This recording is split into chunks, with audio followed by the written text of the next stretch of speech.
In today's video, I'm going to show you how to unsend a message on Telegram quickly and safely using Telegram Desktop. This is a super useful trick if you sent the wrong message, attached the wrong file, or just want to remove something from a chat before the other person sees it. If this helps, don't forget to hit that like button and subscribe for more simple tech tutorials. Let's jump right in. First, open Telegram Desktop and go to the conversation where the message is located. Once you find the message you want to remove, right-click directly on that message. A menu will appear with several options.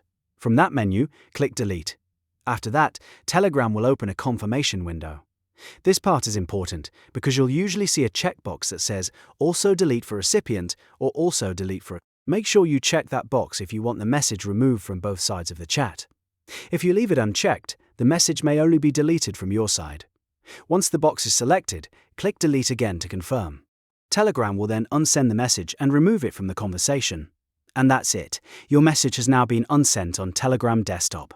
Just remember, this only works if you act quickly and if the delete option is available for that chat.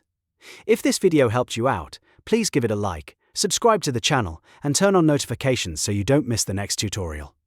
Thanks for watching, and I'll see you in the next one.